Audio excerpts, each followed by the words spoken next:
DB Harun কোথায়? দেশ ছেড়েছেন নাকি কোথাও আত্মগোপনে আছেন? শেখ হাসিনা দেশ ছাড়ার পর চায়ের দোকান থেকে শোয়ার ঘর কিংবা অফিস পাড়া থেকে সবখানে এখন একটাই প্রশ্ন, কোথায় ডিবি হারুন?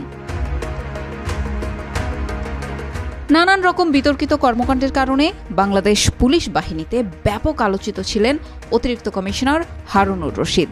ঢাকা মহানগর পুলিশের গোয়েন্দা বিভাগের প্রধান থাকায় তিনি ডিবি হারুন নামেই পরিচিত ছিলেন। ছাত্র জনতার ব্যাপক বিক্ষোভের মুখে গত 5 আগস্ট পদত্যাগ করে দেশ ছাড়তে বাধ্য হন শেখ হাসিনা। তার দেশ ত্যাগের পর পলাতক আছেন পুলিশের অন্তত 57 জন ঊর্ধ্বতন কর্মকর্তা, এর মধ্যে আছেন হারুনুর রশিদও। হারুনের পরিবারের সদস্য, পুলিশের সহকর্মী ও গোয়েন্দা সূত্রে জানা গেছে তিনি নিজের বাসা এমনকি আত্মীয় স্বজন কারো বাসাতেই থাকছেন না, তিনি গা ঢাকা দিয়ে দেশেই আছেন। তবে আরেকটি সূত্রে নিশ্চিত হওয়া গেছে ডিবির এই কর্মকর্তা গত 6 আগস্ট গণপিটুনির শিকার হয়ে রাজধানীর একটি বিশেষায়িত হাসপাতালে চিকিৎসাধীন। ডিবি হারুনকে নিয়ে জনমনে আরও একটি প্রশ্ন উকি দিচ্ছে। 5 আগস্টের শেষ কয়েক ঘন্টা কেমন ছিল তার? কি করেছিলেন তিনি?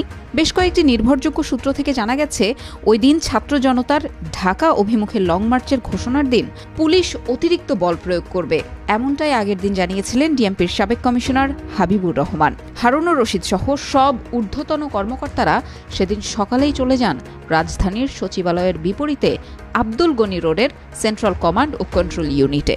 ওই ভবন থেকে রাজধানীর কয়েকশো পয়েন্টে ক্লোজ সার্কিট ক্যামেরা পর্যবেক্ষণ করে পুলিশের মাঠের সদস্যদের অতিরিক্ত বল প্রয়োগের আদেশ দেওয়া হয়।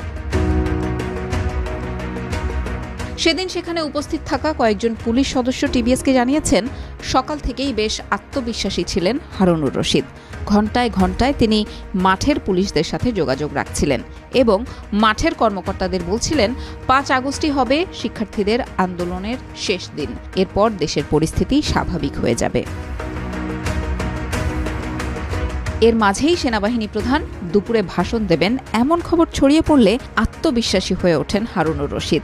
আব্দুল গনি রোডের সেন্ট্রাল কমান্ড ও কন্ট্রোল ইউনিটে থাকা অধস্তন পুলিশ কর্মকর্তাদের উদ্দেশ্যে হারুনুর রশিদ তখন বলেছিলেন, এবার সেনাবাহিনী নিশ্চয়ই ব্যবস্থা নেবে, অ্যাকশনে যাবে, আর চিন্তার কোনো কারণ নেই। শেখ হাসিনার পদত্যাগ ও দেশ ত্যাগের খবর ছড়িয়ে পড়লে আন্দোলনকারীরা নেমে আসে ঢাকার রাজপথে। তখন ডিএমপির সেন্ট্রাল কমান্ড ও কন্ট্রোল ইউনিট ভবনের দিকে উত্তেজিত জনতা ইট পাটকেল ছুটতে থাকেন। প্রাণ ভয়ে এর মধ্যেই অনেক পুলিশ কর্মকর্তা তাদের ইউনিফর্ম খুলে ফেলেন।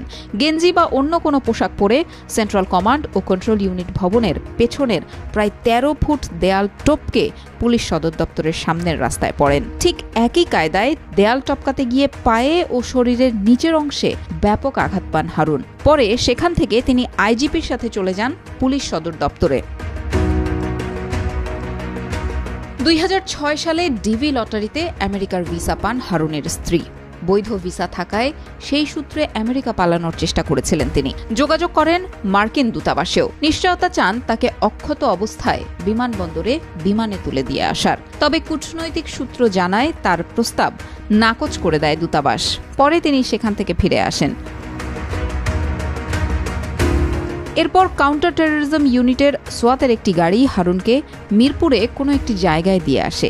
সেখানে কিছু ব্যক্তির সাথে আলাপ করে বিমানবন্দর দিয়ে পালানোর চেষ্টা করেন হারুন। গাড়িতে করে পৌঁছেও যান বিমানবন্দরে।